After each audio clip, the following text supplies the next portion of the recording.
اللہ تعالیٰ نے قرآن کریم میں سورہ الگ کے اندر ابو جہل کے جہالت اور ظلم پر وعظ سناتے ہوئے ارشاد فرمایا، ہاں اگر وہ باز نہ آیا تو ہم ضرور اس کی پیشانی کے بال پکڑ کر کھینچیں گے، جھوٹی اور گناہ کرنے والی پیشانی۔ اس کے علاوہ حدیث مبارکہ میں ارشاد ہوتا ہے کہ رسول اللہ صلی اللہ علیہ وسلم نے فرمایا کہ میدان محشر کے اندر سب سے پہلے قتل کے گناہ کا فیصلہ ہوگا۔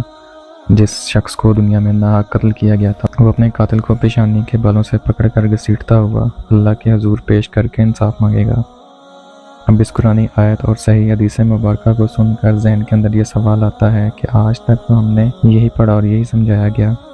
کہ انسانی دماغ سوچ کا مرکز ہے یا پھر دل مرکز ہے انسانی جذبات اور احساسات کا، اور انسان ان دونوں کی مدد سے سوچ کر کوئی فیصلہ کرتا ہے، چاہے وہ نیکی کا کام ہو یا گناہ کا۔ تو اللہ پاک بار بار ان گناہ گاروں کی پیشانی کا ذکر کیوں فرما رہا ہے کہ اس گناہ کرنے والوں کو بالوں سے پکڑ کر کھینچا جائے گا؟ اس کا مطلب کہ اس کا انسان کے فیصلہ کرنے کی صلاحیت سے ضرور کچھ نہ کچھ لینا دینا ہے۔ جدید سائنس نے جب انسانی دماغ پر کھوج کی کہ اس کا ہر ایک حصہ کیسے کام کرتا ہے اور اللہ نے اس کے ہر ایک پورشن کو یا حصے کو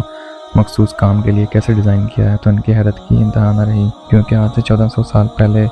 بیان کی گئی یہ پہلی آخرکار حل ہوگی، کیونکہ ہمیں پتہ چلا کہ انسانی دماغ کو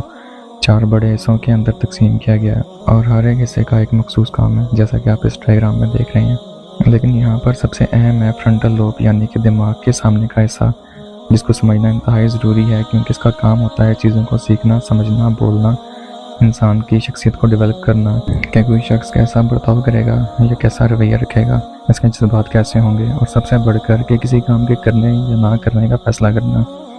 لہٰذا میڈیکل سائنس کے مطابق اگر پیشانی کا یہ فرنٹل لوب اگر کاٹ دیا جائے تو انسان فیصلہ کرنے کی صلاحیت سے محروم ہو جائے گا، اسے سمجھ نہیں آئے گا کیا صحیح ہے کیا غلط ہے،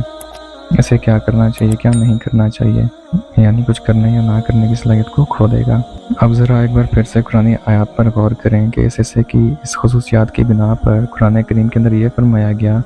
کہ اس کی پیشانی کے بال کھینچے جائیں گے، کیونکہ یہ ارادہ کرنے یا فیصلہ کرنے کی جگہ ہے۔ انسان کی یادداشت، اس کی سوچ، اس کا دل جو مرضی کہتا رہے، لیکن آخر کے اندر اسے فرنٹل لوب نے یہ سوچ لیا کہ اسے یہ کام کرنا ہے تو اس فیصلے کے بعد یہ گناہ کر لے گا۔ یہ کتنی حیرت کی بات ہے کہ انسانوں کا خالق انسانی دماغ مائکروسکوپک لیول پر جا کر اس خاص پوائنٹ کی طرف اشارہ کر کے فرما رہا ہے کہ دیکھو یہ ہے وہ دماغ اور اس کا وہ حصہ جو تم سے یہ کام کرواتا ہے، اس لیے قیامت کے دن اسی کو پکڑ کے تمہیں سزا دی جائے گی، کیونکہ فرشتے بھی قیامت کے روز پیشانی کے بالوں سے پکڑ کر گناہ گاروں کو جہنم کے اندر پھینکیں گے۔ سائنٹسٹ نے مزید ریسرچ کی تو پتہ چلا کہ جانوروں کے اندر دماغ کا یہ حصہ انتہائی چھوٹا اور کمزور ہے، اس لیے جانور ٹھیک فیصلے نہیں کر سکتے، کیونکہ ان میں لیڈرشپ یا قیادت کرنے کی صلاحیت موجود نہیں ہے۔ اس لیے آپ دیکھتے ہیں کہ جب بھی جانوروں پر حملہ ہوتا ہے تو وہ الگ الگ ڈائریکشن میں بھاگنا شروع کر دیتے ہیں، یہ سب مل کر اپنے لیے کوئی فیصلہ نہیں کر پاتے، اور اگر ایسا ہوتا کہ یہ سب مل کر کوئی فیصلہ کر پاتے تو شاید ان کے شکاری دنیا میں سے کب سے بھوکیا تو مر چکے ہوتے ہیں۔ قرآن کریم میں اللہ پاک فرماتا ہے کہ کوئی جاندار نہیں اگر اس کی پیشانی اللہ رب العزت کی قدرت میں نہ ہو،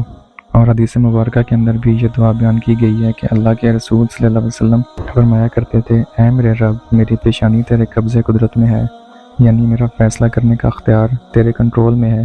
میرا اپنا کچھ بھی نہیں، میں خود کو تیرے حوالے کرتا ہوں، تیری مرضی کے آگے میری مرضی کچھ بھی نہیں۔